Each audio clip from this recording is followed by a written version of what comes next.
Bonjour à tous, j'espère que vous allez bien. On se retrouve sur la chaîne La Délivrance par la femme pour parler aujourd'hui de la fête de Pessah et de l'enseignement profond que Dieu veut nous faire comprendre.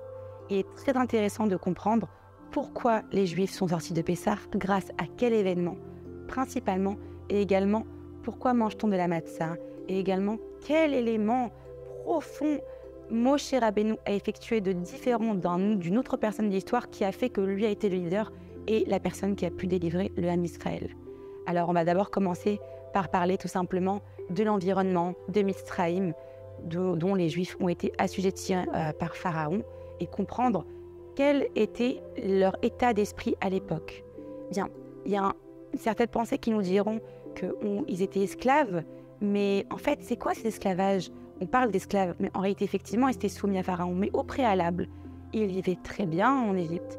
Ils étaient en réalité esclaves de la matérialité, esclaves d'une vie matérielle, d'être assujettis à une déconnexion de Dieu. C'était la véritable esclavage.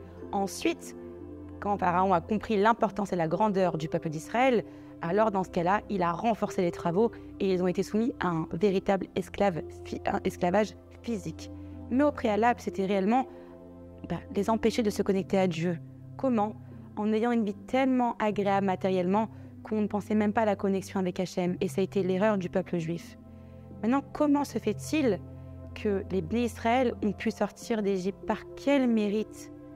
Effectivement, par les mérites des femmes qui ont eu le courage, malgré l'interdiction de Pharaon, d'aller retrouver leur mari, comme on a pu en parler dans d'autres vidéos. Mais pas seulement. On dit que lorsque Hachem a fait concrètement un grand ménage dans l'Égypte pour pouvoir les délivrer, la dernière plaie qui a eu lieu, ça a été Makat Bechocher. Makat Bechocher, Kadosh Baruch Hu avait demandé à chaque juif de faire un siman autour de la porte avec du sang d'agneau pour pouvoir comprendre et que concrètement les anges qui allaient passer allaient comprendre que ces maisons-là, on ne pouvait pas y rentrer, ils étaient protégés.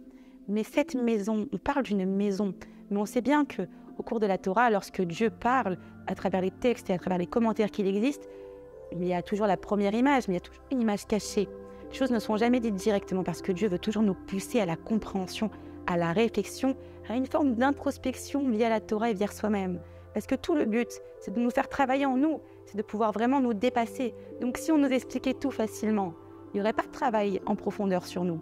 Et Hachem, il veut vraiment qu'on se connecte à nous pour qu'on puisse comprendre et surtout apprendre de ce qu'il se passe au préalable dans l'histoire et dans notre vie. À savoir que la Torah est vivante, ce qu'on a vécu au préalable, on peut également le calquer dans notre présent, notre vie. On expliquera ça dans quelques instants. On va revenir sur cette maison dont on parle. Hachem, on dit qu'il est passé au-delà des maisons. On a expliqué déjà que les maisons s'appelaient les Beth Yaakov, la maison d'Israël. C'est-à-dire qu'en fait, les personnes qui ont été sauvées au sein de notre peuple sont les personnes qui ont consacré leur vie à leur famille. Ça veut dire qu'ils se sont déconnectés de cette vie matérielle, ou du moins n'ont pas mis toute leur attention dedans, car on vit quand même dans un monde matériel, mais en tout cas ont été focus sur leur épouse et leurs enfants, ont dédié leur énergie principale à construire leur famille, leur maison, et par ce mérite-là, ils ont pu alors être sauvés. Pourquoi construire sa maison et être proche de son épouse et de ses enfants fait qu'on peut être sauvé? Eh bien tout simplement parce que la base même de l'existence de Dieu ne peut se trouver que dans une maison. Comme on le sait, le Beth Amikdash a été détruit. Le seul Beth Amikdash qui réside dans ce monde jusqu'à que l'on ait Mashiach et que le Beth Amikdash vienne sur terre, c'est la maison.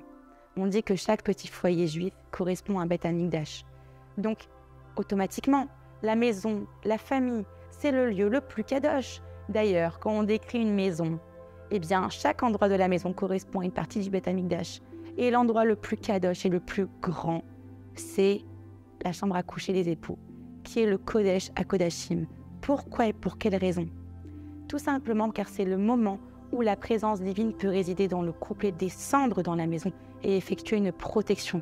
C'est le moyen aussi d'enfanter des enfants tzadikim qui vont arriver avec une grande neshama Bezrat Hashem. Comment? Par la force de la pensée, par la kavana de s'unir à Dieu, en même temps de faire toutes ces mitzvot. Donc, les Bnei Israël ont pu sortir d'Égypte par le mérite des familles et des femmes qui se sont battues pour conserver leurs liens familiaux et leur pureté familiale surtout. Donc ça, c'est un apprentissage très important. Maintenant, il y a également autre chose. Pourquoi les Juifs ne sont pas tous sortis d'Égypte? Qu'est-ce qui s'est passé? Pourtant, Moshe Rabbeinu les a prévenus. Vous imaginez avoir Moshe Rabbeinu devant vous qui vous dit « Venez, je vais vous délivrer, Hachem me parle », qui aujourd'hui a la prétention de lui dire non. Pourtant, un cinquième seulement est sorti. Tout simplement parce que l'autre partie du peuple a eu ce qu'on appelle le doute. Et c'est marrant parce que les fêtes, elles se suivent. Pessah se suit. Juste avant Pessah, il y a quoi? Il y a Purim. Après Pessah, il y a quoi? Il y a Shavuot. Et c'est très important de le comprendre. La base du Safek, du doute, c'est Purim, qui ensuite se déploie dans Pessah, où justement ce doute, on va l'enlever. Je vais expliquer dans quelques instants pourquoi et comment. Et ensuite, l'assainissement de ce doute, c'est-à-dire tout simplement la réparation de ce doute, par Matan Torah, où on fait confiance d'une façon absolue à Dieu sans comprendre qu'est-ce qu'on va avoir comme règle concrètement. En fait, ces trois fêtes, elles sont liées, c'est merveilleux. On va faire un petit flash de secondes par rapport à Purim. Pourquoi Purim, c'est la fête où le Safek est mis en avant? On sait que Haman représentait la force de Amalek, Safek, qui a la même racine qui s'appelle le doute. Les Bnei Israël ont douté de la grandeur de Dieu lorsqu'ils sont partis au banquet du roi Ahasverosh. On sait très bien que Esther a été capturée par la suite et qu'à travers ce rocher, elle a pu déployer sa lumière en étant la chaliar, donc on va dire la représentante de Dieu pour sauver les Juifs. Comment? Tout simplement parce que Israël devait être détruit. Les Juifs voulaient monter en Israël à l'époque. Ils voulaient faire une alliance de masse pour récupérer leurs terres, donc du coup leur identité. Mais donc les pays autour ont refusé et ont envoyé des lettres de décret d'anéantir le peuple juif. Et comme Esther était cachée à travers cette obscurité, mariée avec le roi Ahasverosh alors qu'elle était dédiée à un autre homme, eh bien, elle a pu effectuer la Avodat Hashem. Elle a pu travailler de façon cachée pour Dieu et délivrer son peuple. Comment? En ayant réussi à convaincre le roi Ahasverosh de contrer les attaques des pays extérieurs ennemis qui voulaient détruire le peuple d'Israël. Et grâce à Esther, ils ont pu ensuite monter en Israël. Ce doute, qu'est-ce que c'est? Pourquoi à Pessah aussi on parle du doute? D'où on apprend et d'où on comprend le doute à Pessah?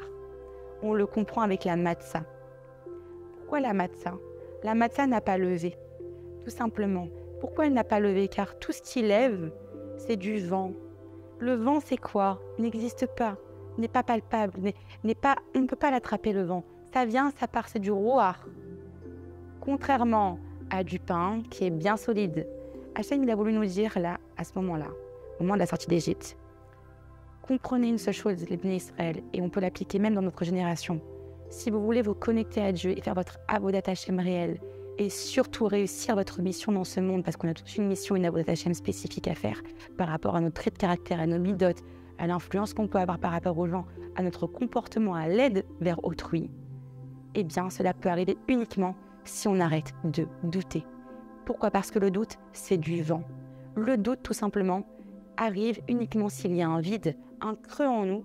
Il vient comme du vent remplir l'espace, comme de l'air. Donc on a l'impression qu'il y a beaucoup d'espace, mais ce n'est que de l'air. Concrètement, cela ne représente rien. Ça s'appelle une fausse croyance.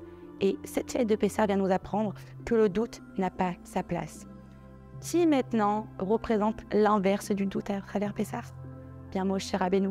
Il a fait confiance à Dieu d'une façon absolue. Il a pris la responsabilité de délivrer le peuple d'Israël. Vous imaginez convaincre tout un peuple de sortir d'Égypte. Et puis ensuite se retrouver face à la mer.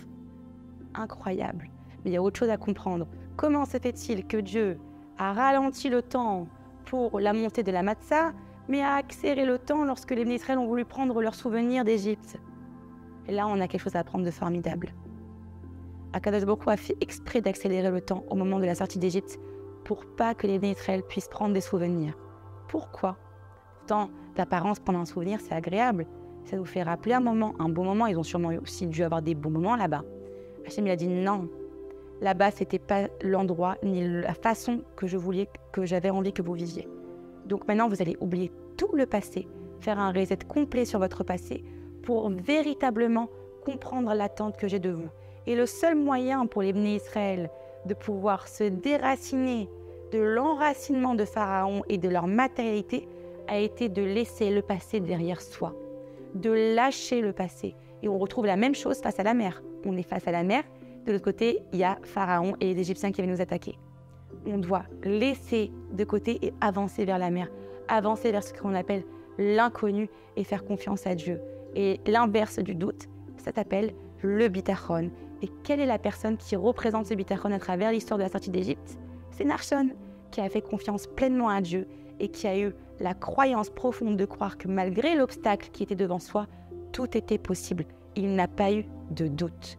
Donc, concrètement, si on doit résumer l'ensemble de ces fêtes et l'apprentissage profond que l'on doit avoir et même à transférer par rapport à notre quotidien, c'est que le doute n'a pas sa place. S'il y a du doute, c'est qu'il y a un manque d'émouna et un manque de bitachon. Les deux à la fois ne peuvent pas exister. Comment ne pas avoir du doute? Faire confiance à Dieu. Comprendre que ce que nous comprenons n'est pas ce que lui comprend. Et comprendre également que pour y arriver, ça passe par une connexion de cœur à cœur avec Hachem. Parler avec son cœur, ouvrir ses sentiments, se raccrocher à lui et lui faire confiance coûte que coûte. Parce que je vous assure que quand vous avancez dans la mer, quand vous avancez dans vos épreuves, malgré l'obstacle, le mur qui est devant vous, si vous avez la conviction la plus profonde que Dieu va vous aider et vous y croyez, mais vraiment avec une profonde pensée, et là on apprend la pensée positive à quel point elle est forte, eh bien votre mer, vos obstacles, vos épreuves dans ce monde vont s'ouvrir comme la mer qui s'est ouverte pour Nachshon et qui a libéré l'ensemble des Bnei Israël. C'est une grande leçon et vous pouvez toutes l'activer en vous. Donc n'ayez plus de doute. Et la Emouna, le bitachon, et je vous expliquerai dans une autre vidéo comment se connecter à soi-même pour pouvoir se connecter à Dieu. Je vous dis à très vite.